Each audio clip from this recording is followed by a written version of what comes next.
Brought you by Meghdoot herbal. मुझे diabetes है। मेघदूत मधुशून्य ये हाई ब्लड शुगर और ब्लड प्रेशर को कंट्रोल तो करता ही है, साथ में ये मुझे काफी एनर्जेटिक रखता है। मेघदूत मधुशून्य खाओ, फिट एंड फाइन हेल्थ बना। कावड़ को कंधे में रख करके फिर उसी प्रकार से उसी भक्ति भाव के साथ चलते हैं। लेकिन मीडिया ट्रायल होता है, बदनाम किया जाता है, खूब उसके बारे में लिखा जाता है, उन्हें उपद्रवी और आतंकवादी तक बोलने का दुस्साहस होता है। ये वही लोग हैं जिन्होंने जनजातीय समुदाय को भारत से अलग करने का प्रयास किया, उन्हें भड़काने का काम किया। ये वही समुदाय है जो भारत की आस्था का सदैव अपमान करता है, और यही वे लोग हैं। जब बात सनातन संस्कृति, जन आस्था और भारत की परंपराओं की रक्षा की आती है तो उत्तर प्रदेश के मुख्यमंत्री योगी आदित्यनाथ सबसे आगे खड़े नजर आते हैं। वाराणसी में आयोजित एक कार्यक्रम में सीएम योगी ने कांवड़ यात्रा को लेकर लगातार हो रही आलोचनाओं, तंज और राजनीतिक टिप्पणियों पर दो टूक और गर्व से भरा जवाब दिया, जो न सिर्फ सोशल मीडिया पर वायरल हो गया बल्कि राजनीतिक गलियारों में भी चर्चा का केंद्र बन गया। कांवड़ यात्रा जैसे पवित्र आयोजन को लेकर कुछ राजनीतिक दलों और वर्गों द्वारा उठाए गए सवालों पर तीखी प्रतिक्रिया देते हुए मुख्यमंत्री ने कहा कि आज कांवड़ यात्री भक्ति भावना से चलते हैं। 200, 300, 400 किलोमीटर तक कांवड़ को कंधे पर लेकर हर हर बम बोलते हुए निकलते हैं, लेकिन उनका भी मीडिया ट्रायल होता है। उन्हें उपद्रवी और आतंकवादी तक कहा जाता है। योगी आदित्यनाथ ने साफ शब्दों में कहा कि ये वही मानसिकता है जो भारत की विरासत और आस्था का अपमान करने में जुटी है। यही लोग सोशल मीडिया पर फेक अकाउंट बनाकर जातीय संघर्ष फैलाने की साजिश करते हैं।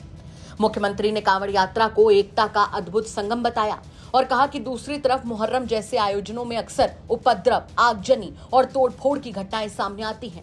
उन्होंने कहा कि हमने नियम बनाए, कानून बनाए ताकि सभी त्योहार शांति से मने, लेकिन कुछ लोग हर साल कांवड़ यात्रा पर सवाल खड़ा करते हैं। यही लोग समाज में जहर घोलते हैं। धरती बाबा भगवान बिरसा मुंडा पर आधारित राष्ट्रीय संगोष्ठी के उद्घाटन के दौरान भी सीएम योगी ने जनजातीय समाज और सनातन परंपरा की ताकत को सलाम किया। जब भी सनातन पर हमला हुआ है, भारत का जनजातीय समाज अग्रिम पंक्ति में डटकर खड़ा रहा है। वेदों की ऋचाएं राजमहलों में नहीं, जंगलों के सुरम्य वातावरण में लिखी गई। यही हमारी जड़ों की ताकत है। कावड़ यात्रा चल रही है, समाज का सबसे यानी श्रमिक वर्ग से लेकर के उच्च वर्ग तक हर व्यक्ति इस अभियान के साथ जुड़ा हुआ। एकता का अद्भुत संगम, कोई भेदभाव नहीं, न जाति का भेद है, न क्षेत्र का भेद है, न वर्ग का भेद है, न मत का भेद है, न संप्रदाय का भेद है। हर हर बम बम बोलते हुए जाते हैं। 300, 400 किलोमीटर पैदल जाते हैं, फिर वहां से जल लेकर के कावड़ को कंधे में रख करके फिर उसी प्रकार से उसी भक्ति भाव के साथ चलते हैं। लेकिन मीडिया ट्रायल होता है, बदनाम किया जाता है, खूब उसके बारे में लिखा जाता है, उन्हें उपद्रवी और आतंकवादी तक बोलने का दुस्साहस होता है। यह वह मानसिकता है जो हर प्रकार से भारत की विरासत को अपमानित करना चाहती है। ये वही लोग हैं जिन्होंने जनजातीय समुदाय को भारत से अलग करने का प्रयास किया, उन्हें भड़काने का काम किया, उन्हें भारत के खिलाफ संघर्ष करने के लिए हर स्तर पर षड्यंत्र किए। ये वही समुदाय है जो भारत की आस्था का सदैव अपमान करता है, और यही वे लोग हैं जो आज सोशल मीडिया प्लेटफॉर्म का फेक अकाउंट बना करके जातीय संघर्ष की स्थिति को पैदा करना चाहते हैं।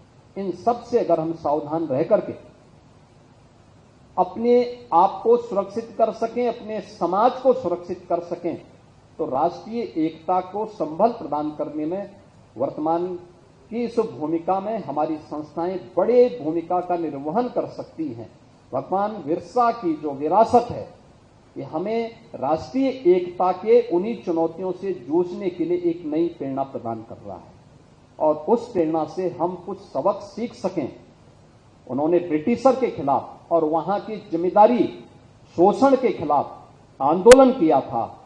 अगर हम इससे कुछ सीख सकेंगे तो आपकी चुनौती ये जातीय संघर्ष कराने वाले उन तत्वों से है जो फेक अकाउंट के माध्यम से, क्योंकि बाकी क्षमता उनकी समाप्त हो चुकी, तो सोशल मीडिया प्लेटफॉर्म के माध्यम से अब वो कहीं एक कोने में छुप करके इस प्रकार के कृत्यों में लिप्त हैं।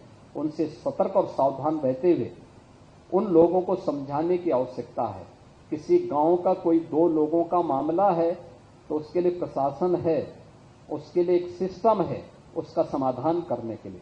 तुम वहां जाकर के जबरदस्ती दरोगा की भूमिका में जाओगे तो पिटोगे, ये जरूर उनको समझाने की आवश्यकता है जो बीच में आकर के जबरन करने का प्रयास करते हैं। तो मुझे लगता है कि सामाजिक सौहार्द को बनाने में भी इससे बड़ी एक अच्छी भूमिका का निर्वहन आप सबके स्तर पर हो पाएगा। सीएम योगी का संदेश साफ है कि आस्था का अपमान नहीं सहा जाएगा। कांवड़ यात्रा पर सवाल उठाने वालों को मिलेगा जवाब और भारत की विरासत पर हमला करने वालों को किया जाएगा बेनकाब। लेकिन कहते हैं ना कि योगी आदित्यनाथ बोलते कम हैं, लेकिन जब बोलते हैं तो ऐसा बोलते हैं कि विरोधियों के होश उड़ जाते हैं। इस बार भी उन्होंने दिखा दिया कि जब मुद्दा सनातन और आस्था का हो तो वो सिर्फ मुख्यमंत्री नहीं, एक प्रहरी भी हैं। ब्यूरो रिपोर्ट, यूपी तक।